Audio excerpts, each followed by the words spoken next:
This video, we're going to be talking about Baelor I, the 9th Targaryen king to rule Westeros. If you haven't seen my other Targaryen videos, I'd watch those first so you have a better idea of what's going on in the kingdom right now. If you watched my previous video, Darren I, you know that Darren ended up taking Dorne, first time ever, did something Aegon the Conqueror couldn't do, but then it ended up slipping through his fingers, he was betrayed by the Dornish, and he was killed. Since Darren never married, he never fathered, there was nobody to pass the throne onto on his line except for his younger brother Baelor. So Baelor I ends up taking the throne when he's 17 years old, and right now the entire kingdom is just PO'd.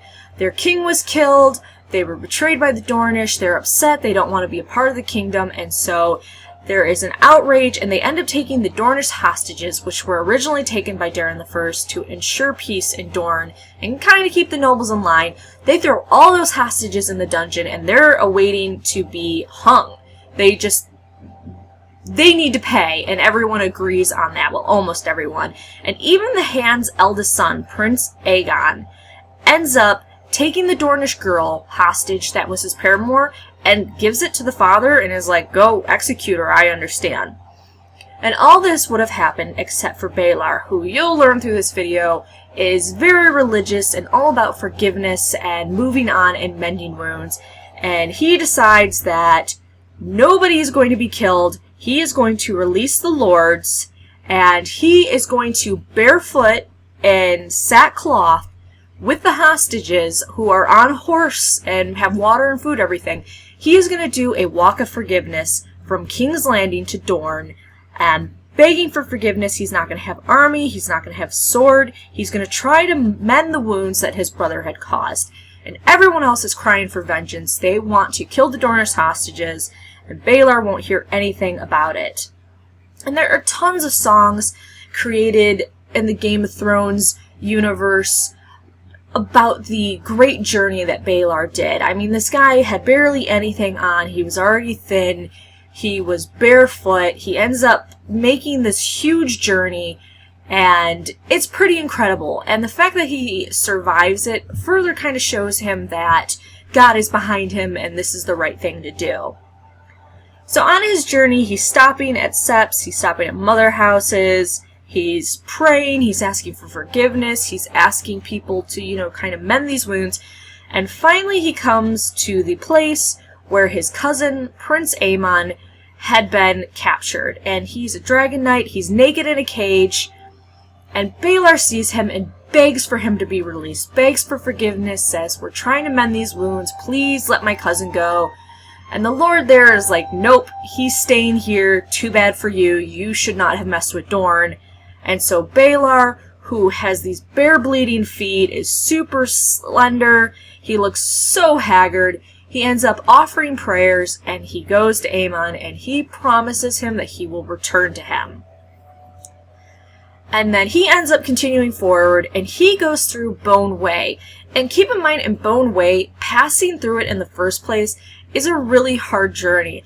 Now imagine you're barefoot, you're thin, you're bleeding, you're dressed in these rags. So the fact that he was able to go through Bone Way and do it successfully further was a way to prove to himself and I think to others that this was what God wanted. Finally, he ends up going to Sunspear and he meets the Prince of Dorne. And a lot of people consider this the first kind of miracle of the blessed Baelor's reign, that the prince and him end up meeting, and then the second one is that they end up forging a peace and agreeing to let bygones be bygones, and they even agree that Baelor's young cousin Darren, grandson of his hand Viserys and son of Viserys' eldest son Prince Aegon, should be betrothed to the Princess of Dorne, the eldest child of Prince of Dorne. Both children were young at the time, so the marriage would happen when they're older, but they're forging that peace and saying, yeah, we need to move on, we need to be friends, let us join our families, everything is okay. Now the problem is, Baelor wants to make the journey all the way back to King's Landing, and the Prince of Dorne is pretty sure that he is not going to make it. There wasn't if he doesn't make it, they were pretty sure that this guy was going to die on the way back, and they knew that most likely if he ended up dying, then his uncle Viserys would end up using this as another reason to take up a war against him and get revenge, because they're already pretty teeved off about Darren the First being killed. And so the Prince of Dorne offers him a galley, says, we'll take you right to King's Landing, and the king says, nope, the Seven has commanded him to walk, and he is going to walk. He ends up turning back around, even though everyone's like, oh, and Prince of Dorne ends up telling everyone along the way that if you see him, you give him things, be hospitable, give him food, give him clothing, do whatever he needs. You need to make sure this guy stays alive because we don't want to go back into a bloody war. And he ends up going back to where Prince Aemon was in prison. And Baelor had already asked the prince for the release of Aemon, and the prince said yes and agreed to it, but the lord, still being a little catty, gives him the key and says, alright, go ahead, get your cousin out. And so now Aemon is not only naked in a cage, exposed to the hot sun and the cold of the night, but he is in a pit dug beneath the cage, and there are tons of vipers in it. And his cousin is begging him in the cage, saying, please don't do this, forget about me, I know you promised, it's okay, I'm okay dying here, it's not worth your life. Baelor ends up smiling at him and saying, the gods will protect me, and he steps in the pit. And there are a few different stories about how this happened. If you talk to the singers and the mummers and all those people that just like to exaggerate and kiss bottom, they'll say that the vipers ended up bowing to Baelor and allowing him to pass. The real story, supposedly, is that he was bit a lot. So he had at least a dozen bite wounds on him from the vipers, and he finally got to the cage and he opened it, and he collapsed, and luckily his cousin, the Dragon Knight, ends up grabbing him before he falls down, throws him over his shoulder. He tries to climb out of the pit, and all the men are around him laughing and teasing him, and a lot of people think that's what gave him the final power, where he jumped up onto the cage with his cousin on his shoulder, the King Baelor, and ends up leaping from the cage out of the pit and ends up saving him. Unfortunately, at this point, Baelor he's out of it. He's hallucinating. Sometimes he wakes up to offer a tiny prayer, but for the most part, they're going back through the Bone Way, and eventually he gets a donkey to carry the king on, but he's comatose. He's out of it. And he does get him to a place called Blackhaven, and the local maester can't do a lot. He's not the greatest. So they end up taking him to Storm's End for further treatment. It takes over a half of a year for him to return to the world and be conscious, and he ends up going back to King's Landing and has discovered in his stead that once again Prince Viserys had been ruling the realm as the king's hand, and he had indeed been maintaining the peace for Dorne. So he did listen to his king. Viserys was pretty shrewd. He's a pretty shrewd guy, but he is a very loyal man, and he did do as his king wanted, and you really can't fault him for that. And I think what happens next with the next Targaryen king, I think, was really great for him. Baelor ends up recovering, and the fact that he made this journey and he recovered, and think about it, I mean, a dozen vipers bite him and he survived it. That's another sign that he thinks that the Seven want him to do what he's doing, and so he ends up making stronger ties with the Seven, the Maesters, the Septons. He even asked for his marriage to his sister Dana to be dissolved. He says, you know, it was done before I was king, we've never consummated it, I don't want this anymore, and the High Septon ends up agreeing with him and dissolving the marriage. He then also takes vows saying that he is never going to marry or have children either, which is pretty interesting because he's basically killing his line, and since his older brother Darren didn't have any kids, it's kind of like, okay, but he felt this was the right way to go. This guy even goes so far as his 3 sisters, he ends up locking them in the Red Keep, and he calls it their Court of Beauty, which is really a maiden vault, and he puts his sisters in there because he doesn't want them to be around the lust of men, and he wants them to stay pure and innocent. Some people think that he puts them in there to keep his own lustful thoughts away, but he basically just imprisons his sisters and makes it so that their virginity and their innocence cannot be tainted by men. And the crazy just ends up going further. He ends up outlawing prostitution in King's Landing, which is a major no-no.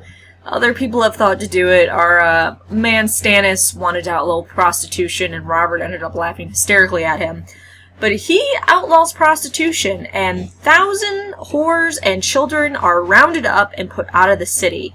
And this causes a lot of unrest, even though he kind of like turns a blind eye to it and is just going, I'm serving the 7, who cares? He also ends up the start of a Great Sept, which is built on Viserion Hill, and eventually it's going to be called the Great Sept of Baelor, which we actually see is completed in the Game of Thrones series. He went even further. He would do crazy things, emptying the treasury, and the small folk loved him for it, but he, one year, ended up donating a loaf of bread daily to every man and woman in the city, and the lords were kind of a little uneasy about that, because that was, you know, the gold, their gold being used for this. He also ends up putting tax exemptions for fathers who ensure the virtue of their children and their daughters by giving them chastity belts. He goes further in burning tons of books. So some of the books he burned, you know, were kind of scandalous, but he also ends up burning the unnatural history of Septon Barths, which had tons of good information in it and studies, and it basically just became, most of it became lost to the world when he did that. And bits and pieces of it were saved, but for the most part, Baelor ended up burning those books. Septon Barth's Unnatural History was considered one of the greatest works of a brilliant mind, and then it was gone, almost all of it, because of the book-burning craze Baelor went into. He even tried to replace the ravens with doves to carry messages, and it was a debacle. It was not a good thing. He also would fast and pray most of the time as his rule went on, and it was only 10 years, but as his rule went on, he ends up fasting more, he ends up praying more, and he does this because he's trying to ask forgiveness for the sins that he feels that his people are doing on a daily basis. When the High Septon ends up dying, he says that the gods have revealed the identity of the future High Septon to him, and they end up, you know, because Baelor's been nice to them and really good to them, they end up electing Baelor's choice. And it turns out that it is a common man, and he is a gifted worker in stone, but he is incredibly simple-minded. He can't recall a simple prayer, and he can't do letters. Luckily, it was only a year, and the fever ended up taking this new High Septon and dying. But unfortunately, it continued on, and Baelor then became convinced that the gods had given an 8-year-old boy, who was a street urchin, the power to perform miracles. And Baelor even says, oh, I heard this boy speaking to doves, and answered in the voice of men and women, the voices of the 7, and he declared that he should be the next High Septon. Eventually, the birth of Daemon Waters, who is the natural child of Daena Targaryen, by a father she refused to name. Later, we find out that it was her cousin Aegon. And he ends up fasting because of this, and you have to keep in mind that he's been fasting so much. He once ended up fasting for over 28 days.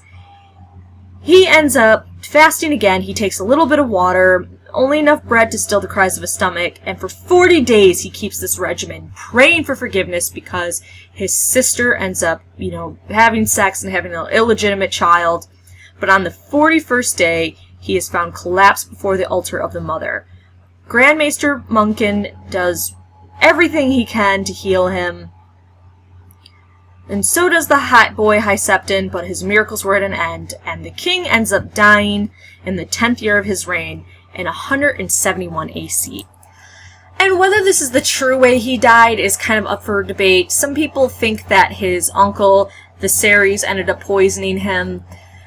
And I can't say that this would necessarily have been a bad thing if he did do it, because Baelor, towards the end, was getting so crazy that he wanted everyone to convert to the 7.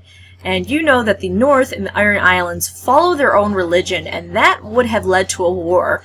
The North are very honorable people, and the Iron Islands are full of very stubborn people, and if you tell them that they can no longer follow their gods, there's going to be some issues. But Baelor I ends up passing away 10 years of reign. He's 27 years old, and since he and his brother Darren had no children and they weren't married, the throne ends up passing to Viserys. He is known as Viserys II, and this guy has been the hand of the king and ruling for the past 2 kings, and you could say 3 if you count him helping his brother, which I kind of do too. So this guy has been helping kings for 3 kings, and now it's his time to shine, and we're going to talk about that next Sunday. So make sure you like, subscribe, and come back for new geeky videos every day, and besides that, we try to do a Game of Thrones video every Sunday. Sometimes I do Saturday and Sunday.